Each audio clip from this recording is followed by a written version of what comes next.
अस्सलाम वालेकुम बच्चों, कैसे हैं आप सब। उम्मीद है खैरियत से होंगे। बच्चों आज है हमारा बायोलॉजी 9 क्लास का एक और लेक्चर। बायोडाइवर्सिटी हमारा चैप्टर चल रहा था और अब हम मूव करते हैं अपने टॉपिक पे। हमारा आज का टॉपिक है बच्चों क्लासिफिकेशन पे बेस कर रहा है, ठीक है। और बायोडाइवर्सिटी चैप्टर हम स्टार्ट कर रहे हैं आज के लेक्चर से। तो हम देखते हैं अपने टॉपिक को। तो बायोडाइवर्सिटी सबसे पहले आ जाता है हमारे पास, उसकी डेफिनेशन आ जाती है, ठीक है। होता क्या है बायोडाइवर्सिटी, एंड देन फिर हम क्लासिफिकेशन को पढ़ेंगे, history of classification and classification systems पढ़ेंगे, ठीक है। तो आप सबसे पहले यहाँ पर अगर देखें तो आपके पास आता है बायोडाइवर्सिटी। बायोडाइवर्सिटी क्या है बच्चों? बायोडाइवर्सिटी को बायोलॉजिकल डाइवर्सिटी भी बोलते हैं। सबसे पहली बात आती है कि इसमें दो वर्ड्स है, एक डाइवर्सिटी का वर्ड है, दूसरा बायोलॉजिकल का वर्ड है, ठीक है। बायोलॉजी क्या है? बेसिकली हमारे पास स्टडी ऑफ लिविंग ऑर्गेनिजम्स, ठीक है। तो बायोलॉजिकल डाइवर्सिटी, डाइवर्सिटी क्या आएगा यहाँ पर? डाइवर्स होना बच्चों, किसी चीज का फैला हुआ होना, बहुत ज्यादा मिकदार में होना, बहुत ग्रुप्स के अंदर होना, ये चीज जो है ये डाइवर्सिटी कहलाती है, ठीक है। बायोलॉजी जो है ना बेसिकली अर्थ के ऊपर जितने भी लिविंग थिंग्स हैं ये फैले हुए हैं बहुत ज्यादा मिकदार में, और इनके अंदर डिफरेंट कैरेक्टरिस्टिक्स पाई जाती हैं, एक दूसरे से बहुत वेरी कर रहे होते हैं। तो इस चीज को हम बायोडाइवर्सिटी में पढ़ते हैं और इसकी स्टडी करते हैं, ठीक है। अब बायोडाइवर्सिटी क्या है बच्चों? The variety of living organisms on earth, ठीक है। डिफरेंट वैरायटी के लिविंग ऑर्गेनिजम्स आपके पास अर्थ पे प्रेजेंट हैं, ठीक है। हर किसी के पास अपनी अपनी खसूसियात हैं, अपने अपने उनके मसाइल हैं और अपने अपने उनके रहन सहन के तरीके हैं, ठीक है। तो यही चीज आज हम पढ़ेंगे अपने टॉपिक में। तो सबसे पहला आता है हमारे पास टॉपिक बच्चों क्लासिफिकेशन का। क्लासिफिकेशन क्या होती है? क्लासिफिकेशन कहा जाता है कि ग्रुपिंग करना, लिविंग ऑर्गेनिजम्स को ग्रुप्स में तकसीम करना, ग्रुप्स में डिवाइड करना on the basis of similarities and differences. यानी कि लिविंग थिंग्स के अंदर जो डिफरेंसेस हैं, जो उनके अंदर सिमिलरिटीज हैं, उनकी बेस पे हम उनको ग्रुप्स में डिवाइड करते हैं। सेम जो प्रॉपर्टीज रखते हैं उनको हम एक ग्रुप में डालते हैं, और डिफरेंट जो प्रॉपर्टीज रखते हैं उनको हम डिफरेंट ग्रुप्स में डालते हैं। जैसे कि यहाँ पर देखें, like things are being together and unlike things are separated from each other, ठीक है। like things यानी कि जितने भी living things एक दूसरे के तरह होंगे उनको हम एक ग्रुप में डालेंगे, और जो एक दूसरे से मुख्तलिफ होंगे उनको हम दूसरे ग्रुप्स में डालेंगे। ओके बच्चों, नेक्स्ट मूव करते हैं एडवांटेजेस ऑफ क्लासिफिकेशन पे, कि क्लासिफिकेशन करने के एडवांटेजेस क्या है हमारे पास, हम क्यों क्लासिफाई करते हैं लिविंग ऑर्गेनिजम्स को। बच्चों आपको पता है कि बहुत ज्यादा वैरायटी में हमारे पास लिविंग थिंग्स प्रेजेंट है। अगर हम एक एक की स्टडी करने में लग जाएं तो इस तरह करते करते हमें कई सदियां गुजर सकती हैं उनकी स्टडी करते हुए, क्योंकि एक एक ऑर्गेनिज्म हमारे पास स्टडी करना इतना मुश्किल हो जाना है। कितने मिलियंस ऑफ ऑर्गेनिजम्स आपके पास अर्थ पे प्रेजेंट है, ठीक है। तो इस वजह से क्लासिफिकेशन की जाती है। तो पहला आता है इसका, to determine similarities and differences between organisms, ठीक है। हम क्या करते हैं, सिमिलरिटीज और डिफरेंसेस को डिटरमाइन करने के लिए हम ये ग्रुपिंग करते हैं और क्लासेस में डिवाइड करते हैं। सेकंड आता है to arrange organisms on the basis of similarities and difference. फिर हम क्या करते हैं, उनकी बेसिस पे हम उनको डिफर करते हैं, मतलब कि पहले पॉइंट में हम उनकी स्टडी करते हैं सिमिलरिटीज और डिफरेंसेस की इजीली। सेकंड में क्या है, सेकंड पॉइंट में हम उनको डिवाइड करते हैं, फिर क्लासेस में डालते हैं उनकी सिमिलरिटीज और डिफरेंसेस की बिना पर, ठीक है। थर्ड पॉइंट क्या आता है, identify the organism to study them systematically, ठीक है। हम क्या करते हैं, ऑर्गेनिज्म को चूज करते हैं उसको स्टडी करने के लिए सिस्टमैटिकली। अब सिस्टमैटिकली स्टडी क्या होती है, सिस्टेमिक्स में ये हम नेक्स्ट पढ़ेंगे, तो इसको अभी रहने दें, ठीक है। ये जब नेक्स्ट आएगा मैं आपको बताऊंगा, नेक्स्ट एक दो टॉपिक्स के बाद आ रही है, ठीक है। यहाँ पर उसके बाद आता है to find out evolutionary relationship between organisms, ठीक है। इसके अलावा हम क्लासेस हमें कैसे हेल्प करती हैं कि हम लिविंग थिंग्स के दरमियान में एवोल्यूशनरी रिलेशनशिप फाइंड करते हैं। एवोल्यूशनरी रिलेशनशिप क्या होता है बच्चों आपके पास, कि एक ऑर्गेनिज्म का दूसरे ऑर्गेनिज्म से क्या ताल्लुक है अबाव अजदाद के लिहाज से, मतलब कि ऊपर से इनके एंसेस्टर्स एक जैसे हैं या नहीं है, इनके एंसेस्टर्स एक है या डिफरेंट हैं। ये चीज हम इवोल्यूशनरी रिलेशनशिप में पढ़ते हैं कि ये इवॉल्व कहाँ से हुए हैं, इनकी ओरिजिन क्या है, ठीक है। तो ये चीज भी हमें क्लासिफिकेशन हेल्प करती है। इसके बाद बच्चों हम मूव करते हैं टेक्सोनॉमी में। टेक्सोनॉमी क्या होता है कि the branch of biology concern with the naming and classification of organisms.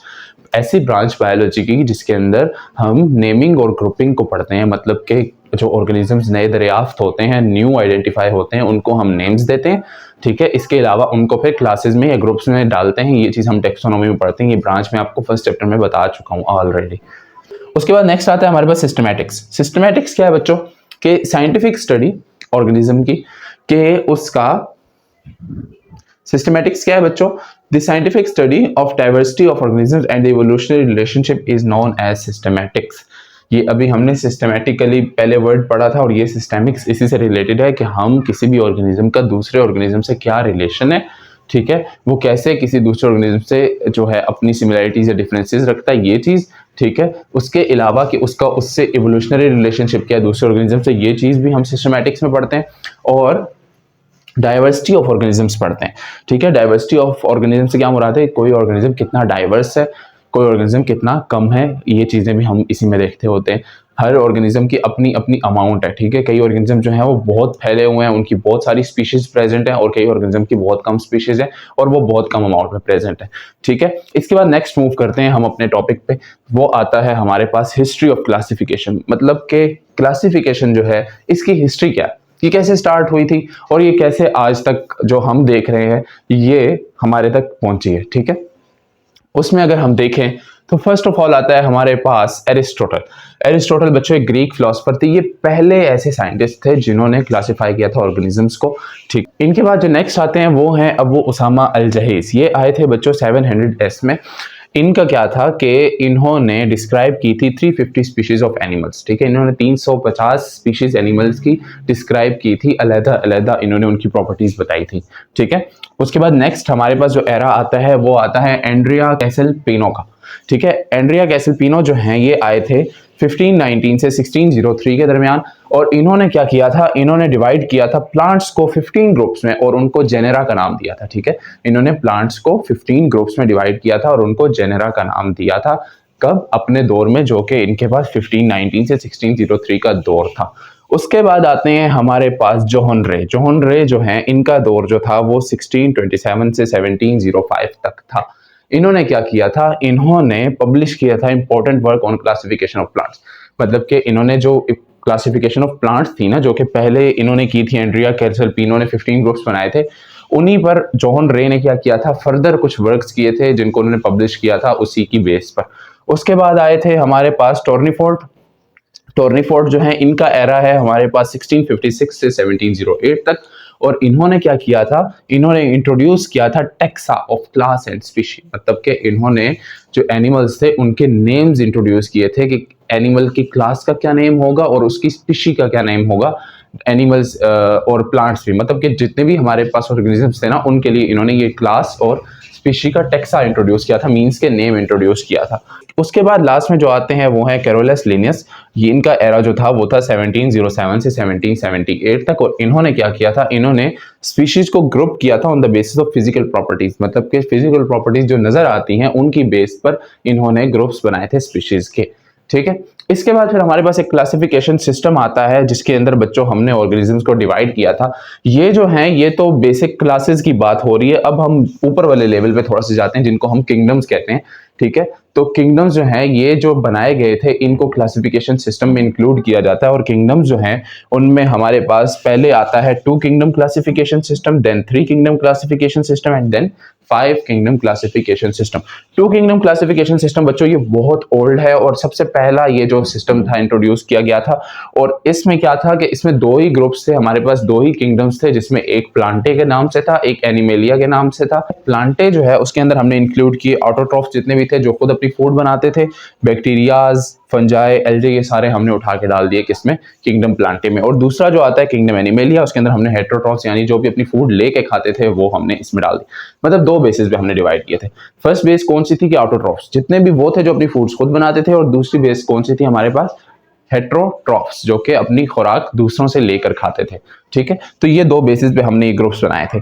उसके बाद फिर हमें एक मसला पेश आया, जाहिर सी बात है किसी भी चीज को आगे अपडेट करने के लिए कोई ना कोई इशू दरकार होता है, और वो इशू ये आया था हमारे पास कि कुछ एसेलुलर ऑर्गेनिजम्स ऐसे थे कि जो एनिमल लाइक भी हरकतें थी जिनकी, और प्लांट्स लाइक भी थी। मतलब वो ऑटोट्रॉफ भी थे जो खुराक अपनी खुद भी बनाते थे, और हेटेरोट्रॉफ भी थे यानी कि दूसरों से लेकर भी खाते थे। तो ऐसे ऑर्गेनिजम्स के लिए हमें एक और ग्रुप चाहिए था, जिसको फिर एर्नस्ट हैकल ने, जो कि एक जर्मन साइंटिस्ट थे, उन्होंने डिस्कवर किया 3 किंगडम क्लासिफिकेशन सिस्टम उन्होंने सजेस्ट किया। और उसमें उन्होंने क्या किया कि जो ऐसे ऑर्गेनिजम्स थे कि जिनके अंदर प्लांट्स लाइक भी कैरेक्टरिस्टिक्स थी और एनिमल लाइक भी कैरेक्टरिस्टिक्स थी, और ये सारे यूनिसेलुलर थे, मतलब सिंगल सेलुलर थे, ठीक है। कुछ टर्म्स हैं बच्चों जो यहाँ पर यूज हो रही है टर्म्स, मैं इस लेक्चर के एंड पे आपको बताऊंगा, ठीक है। उस पर फिर आप गौर करेंगे तो आपको ये सारी चीजें समझ आ जाएंगी। यूनिसेलुलर मतलब कि एक सेल पे बेस करते थे, और क्या थे, प्लांट्स लाइक भी थे और एनिमल लाइक। प्लांट्स लाइक से क्या मुराद है, ऑटोट्रॉफ्स थे, मतलब अपनी फूड खुद बनाते थे, और एनिमल लाइक से क्या मुराद है, हेटेरोट्रॉफ थे, अपनी फूड जो है वो दूसरों से लेकर खाते थे। ठीक है, तो ये जो थे ना, इनको फिर उन्होंने एक किंगडम का नाम दिया इन्होंने, प्रोटिस्टा, और उसमें इन सबको इंक्लूड कर दिया। अब ये प्रोटिस्टा जो है ये थर्ड किंगडम बन के उभरा, और ऐसे हमारे पास 3 किंगडम क्लासिफिकेशन सिस्टम हो गया, मतलब 3 किंगडम्स हो गए। उसके बाद फिर एक और इशू आ रहा था जिसकी वजह से हमें 5 किंगडम क्लासिफिकेशन सिस्टम इंट्रोड्यूस करवाना पड़ा, और वो इशू ये था कि 1937 में ई चैटन जो थे इन्होंने सजेस्ट किया प्रोकैरियोटिक और यूकैरियोटिक की टर्म यूज की इन्होंने। ठीक है, प्रोकैरियोटिक और यूकैरियोटिक की टर्म यूज की बच्चों। ये 2 टर्म्स हैं, एक आती है हमारे पास प्रोकैरियोट एंड यूकैरियोट। ठीक है, प्रोकैरियोट्स का मतलब बच्चों क्या होता है कि कैरियो का वर्ड जो है यहां पर ये बताता है न्यूक्लियस, न्यूक्लियस को हम कैरियो कहते हैं। ठीक है, यहां भी कैरियो क्या है, न्यूक्लियस। और प्रो का मतलब है एब्सेंट और फॉल्स, और यू का मतलब है ट्रू और प्रेजेंट। ठीक है, तो ये 2 हमारे पास वर्ड्स आ जाते हैं, प्रोकैरियोट और यूकैरियोट। इनमें प्रो का मतलब है एब्सेंट और न्यूक्लियस, मतलब कि न्यूक्लियस का ना होना। प्रोकैरियोट्स वो होते हैं और यूकैरियोट्स वो होते हैं जिनके अंदर न्यूक्लियस होता है। बच्चों हमारे पास सेल होता है कुछ इस टाइप का। ठीक है, सेल में अभी आपको नहीं बता रहा, सिर्फ उसका मेन बता रहा हूँ। सेल हम नेक्स्ट चैप्टर में हम पढ़ेंगे इसको डिटेल्स में। और इसके सेंटर में एक होता है न्यूक्लियस, ठीक है, जो इसका पावर हाउस होता है।